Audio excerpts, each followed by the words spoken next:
जय जिनेन्द्र सा।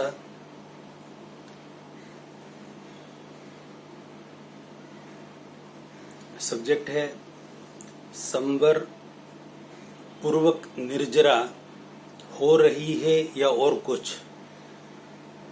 इस पर लगभग 5 वीडियो तो बन चुके हैं, ये 6ठा वीडियो है। आप सबसे विनंती है कि आप वीडियो देखकर अपनी प्रतिक्रिया जरूर देवें, कमेंट बॉक्स में लिखें।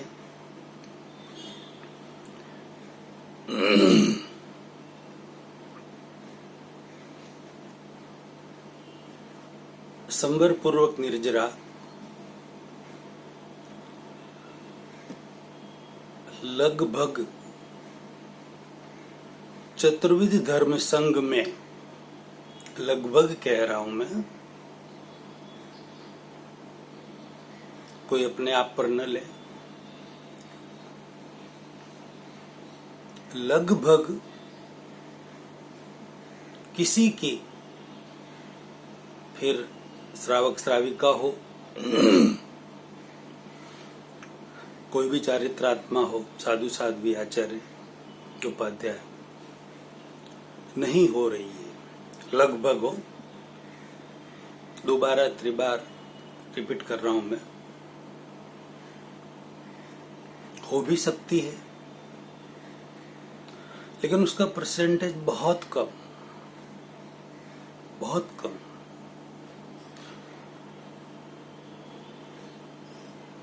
अब हम समझते हैं कि सामायिक जो कर रहे हैं, सामायिक में तो संवर पूर्वक निर्जरा होगी ही ना।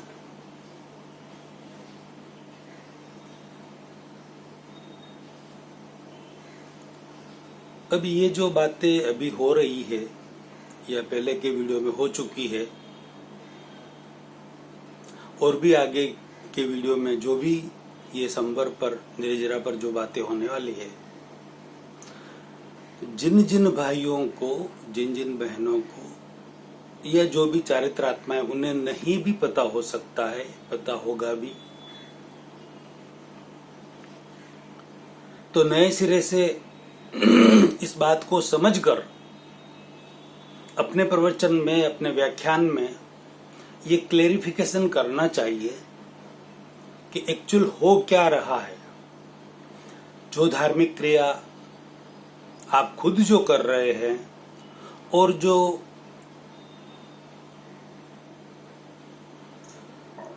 पब्लिक से करवा रहे हैं, उसमें रियलिटी जो भी है एकदम क्लियर करना चाहिए, ताकि व्यक्ति सोच समझकर करे कि मुझे क्या करना है और मैं जो कर रहा हूं वह क्या कर रहा हूं और क्या हो रहा है, ये एकदम क्लियर करवाना चाहिए। जैसे फर्स्ट वीडियो में मैंने बताया था कि मुझे वर्धमान मुनि ने कहा कि नहीं, हमारे तो संवर पूर्वक निर्जरा हो रही है सब साधु साध्वियों के, और मैंने कहा हमारे, तो क्या आपके श्रावकों के नहीं होती? क्योंकि आपके कैसे होती और हमारे कैसे नहीं होती, ये भी थोड़ा सा बता दिया जाए कि हम 3 करण 3 योग से सावध पापकारी प्रवृत्ति का प्रचक्षण किया हुआ आजीवन, और आप लोग 2 करण 3 योग से ही कर पाते हैं, इसलिए आप लोगों की नहीं होती है। फिर उसको क्लेरिफिकेशन किया तो उन्होंने भी एग्री किया कि रियल में हमारे साधु साध्वियों के भी, आचार्यों के भी, उपाध्यायों के भी, या किसी के भी लगभग संवर पूर्वक निर्जरा नहीं हो रही, नहीं हो रही, नहीं हो रही। ये उन्होंने खुद ने मंजूर किया।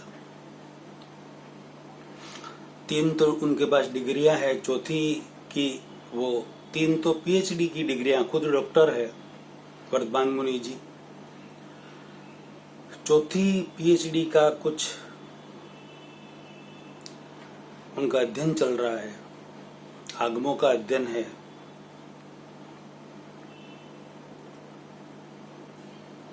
तो बहुत सारे गूढ़ रहस्य ऐसे हैं जो हमें अभी जैन धर्म के और धर्मों के भी बहुत सारे गूढ़ रहस्य, वैदिक धर्म के भी, जो हमें जानना समझना बाकी है और जरूरी भी है।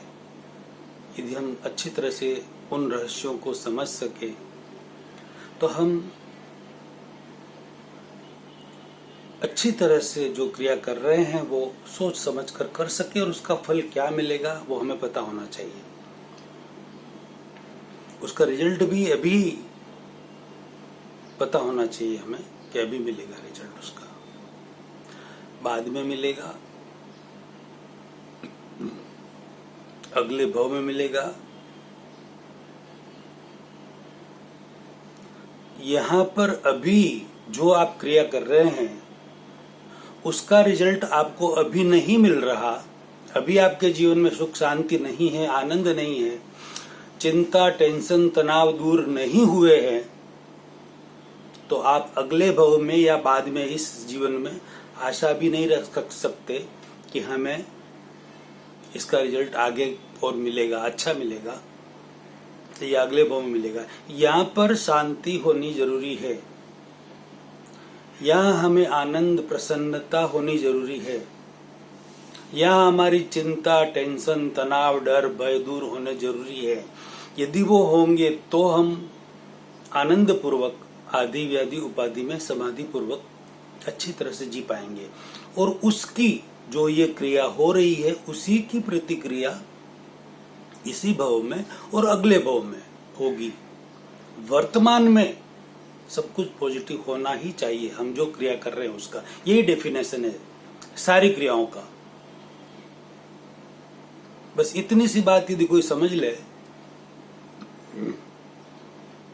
तो बहुत कुछ उन्होंने समझ लिया। अब आते हैं मैं बात कर रहा था कि सामायिक में तो के संवर पूर्वक निर्जरा होती होगी, और सब मानते हैं कि सामायिक में संवर पूर्वक निर्जरा हो रही है, अभी भी ऐसे ही मान रहे हैं, जान भी रहे, मान भी रहे, समझा भी रहे, समझ भी रहे। ये वीडियो देखकर नए सिरे से नई बात अपने अपने व्याख्यानों में प्रवचनों में भी साधु संतों को आचार्यों को लेनी चाहिए, और श्रावक श्राविकाओं को अपने जीवन में उतारना चाहिए, ताकि कहते हैं ना कि सुधरे व्यक्ति, यानी कि एक सुधरे व्यक्ति समाज व्यक्ति से राष्ट्र स्वयं सुधरेगा। तुलसी अणु का सिंह नाद सारे जग में पसरेगा। हम अपने आप में बदलाव करें, कोई और व्यक्ति सुधरे और हम सुखी हो जाए ऐसा नहीं हो सकता, कोई और व्यक्ति बदले और हम सुखी हो जाए ऐसा भी नहीं हो सकता। हमें ही समझकर सुधरना होगा, बदलना होगा।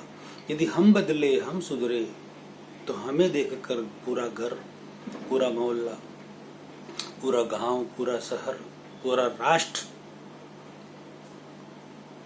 बदल सकता है। सामायिक में सावध पापकारी प्रवृत्ति का पचखाण करते हैं, राइट। निर्वध का तो पचखाण नहीं किया जाता है, यानी कि पाप सहित प्रवृत्ति का पचखाण किया जाता है 2 कर्ण 3 योग से, या कोई 3 कर्ण 3 योग से भी करते होंगे सामायिक, साधु करते हैं, होती है जीवन भर की उनके सामायिक। सिर्फ पापकारी प्रवृत्ति का, निर्वध योगों का पचखाण नहीं किया जाता, यानी कि 50%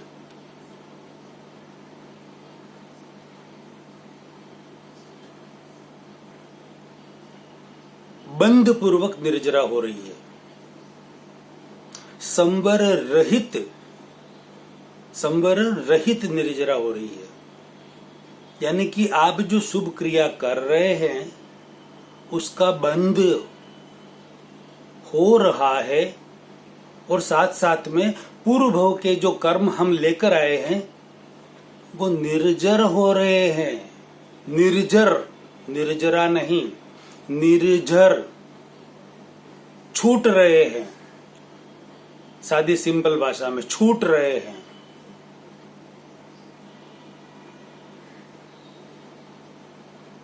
सामायिक में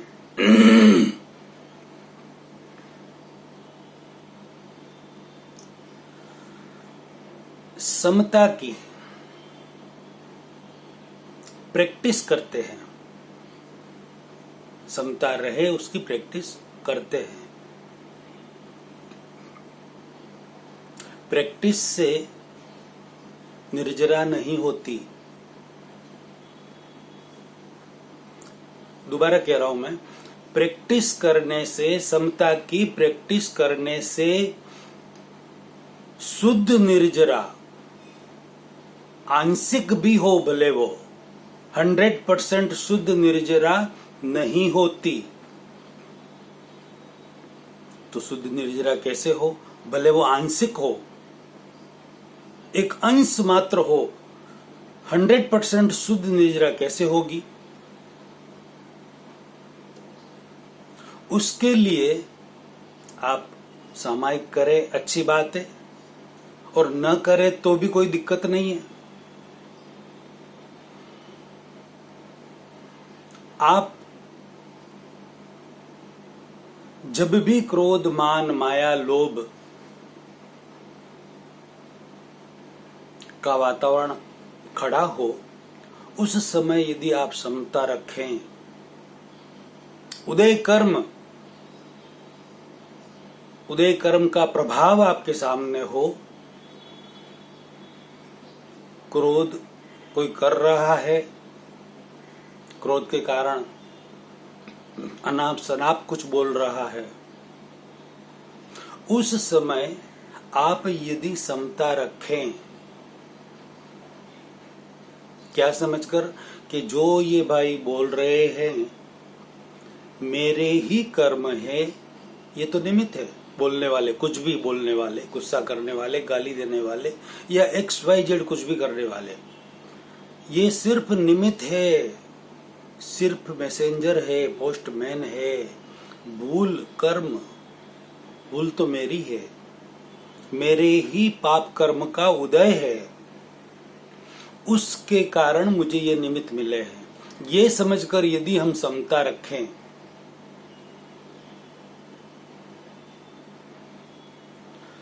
जितने समय समता रही उतने समय आत्मा के ऊपर से क्रोध के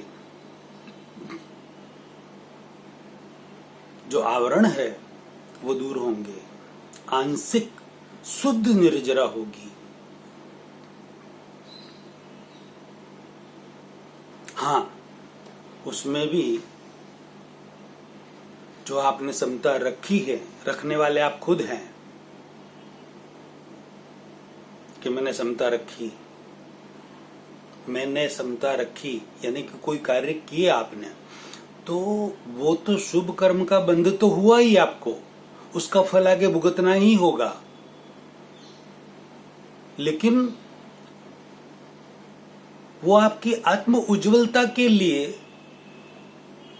आत्मा की प्रगति के लिए वो शुभ कर्म ज्यादा काम में आएगा। क्योंकि आंशिक निर्जरा भी जो हुई है वो शुद्ध हुई है, संवर पूर्वक हुई है। इसी तरह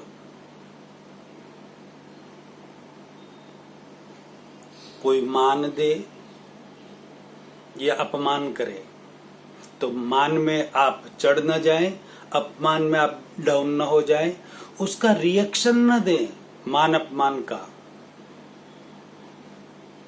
स्थूल में भी न दे, सूक्ष्म में अंदर भी आपके खड़ा न हो। और उस समय यदि आप समभाव रखें, मान में भी सम और अपमान में भी सम, न्यूट्रल में रहे, तो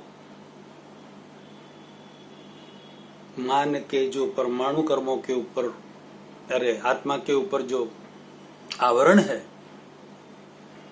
वो जितने समय आप समभाव में रहे उतने समय आंशिक निर्जरा होगी, 100% शुद्ध निर्जरा होगी। ये फाइनल है। इसी तरह माया लोभ का भी इसी तरह है। प्रैक्टिस करने से नहीं होगा। हाँ, प्रैक्टिस करने से धीरे धीरे आपकी प्रैक्टिस बढ़ेगी तो उसका प्रभाव आएगा, लेकिन प्रैक्टिस करने से शुद्ध निर्जरा नहीं होगी। आप कोई भी शुभ कार्य कर रहे हैं तो बंध सहित पूर्व भव के जो कर्म आए हैं उस समय में वो निर्जर होंगे, निर्जरा नहीं होगी। आत्मा के ऊपर से कर्मों का, आत्मा के ऊपर आवरण किसका है? कसाय चतुष्टयी का, क्रोध मान माया लोभ का आवरण है।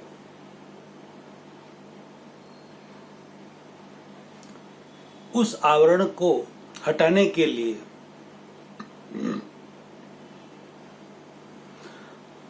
हमारे जीवन में ये चारों के प्रसंग जब भी खड़े हो उस समय हम समता रखें, समभाव रखें, संयम रखें, परम विनय रखें।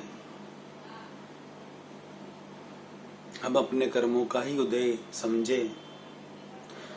जितने समय के लिए होगा उतने समय के लिए शुद्ध 100% संवर पूर्वक निर्जरा होगी। बाकी संवर जो भी जितने भी शुभ कार्य आप कर रहे हैं उससे कंप्लीट संवर रहित, बंध सहित निर्जरा कर्मों का निर्जर हो रहा है और दोबारा कर्म वापिस बंध रहे हैं। कौन से? शुभ कर्म, शुभ भी और अशुभ भी। आप सामयिक करने बैठे हैं या XYZ कोई भी शुभ क्रिया करने बैठे हैं, माला तो हाथ में फिर रही है, जीभ मुंह में फिर रही है और मनुआ तो दो दिशी फिर रहा है, तो ये तो सुमिरना ही। माला तो कर में फिरे, जीभ फिरे मुखमाही, मनुआ तो दो दिशी फिरे, ये तो सुमिरना ही। तो बाहर की क्रिया कोई भी आपको देखकर कि हाँ धार्मिक क्रिया कर रहे हैं, माला गिन रहे हैं, अंदर से आपका चित्त भटक रहा है, तो ये अशुभ क्रिया हो गई।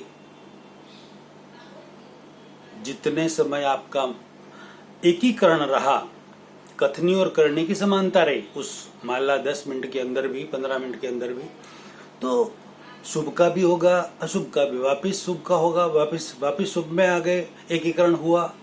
कथनी करने की समानता रही तो शुभ का हो गया, असमानता रही तो अशुभ का हो गया। इस तरह से जितनी बार चित्त बाहर भटकेगा अशुभ का होगा, वापिस आपकी क्रिया के अनुकूल आ जाएगा, शुभ का होगा। इस तरह से बार बार ये चेंज होता ही रहता है। तो जो ये शुभ अशुभ शुभ अशुभ चेंज होता रहता है, उस तरह से आपके नए नए कर्मों के बंधन होते रहते हैं। वो आपको वापस भुगतने ही पड़ेंगे, कोई रास्ता नहीं उसका कि आप एक क्रिया, ये कोई भूल हो गई, कोई गुनाह हो गया, दोष हो गया, पाप हो गया, दूसरी हम क्रिया कर ले उससे मिट जाएगा, नहीं मिटेगा। शुभ को अलग भुगतना पड़ेगा, अशुभ को अलग भुगतना पड़ेगा, पाप को अलग भुगतना पड़ेगा, पुण्य को अलग भुगतना पड़ेगा। प्लस माइनस नहीं होगा, प्लस माइनस भी हो सकता है, उसके लिए अलग प्रोसीजर है, उसकी अलग विधि है। वो विधि, वो प्रोसीजर जो भी भाई बहन समझते हैं वो औरों को समझाने की जरूरत है, और जो भाई बहन नहीं समझते हैं वो अपने आसपास महाराज साहब कोई हो तो उन्हें पूछें ये कैसे हो सकता है। मैं अगले वीडियो में तो मैं खुद बताऊंगा आपको।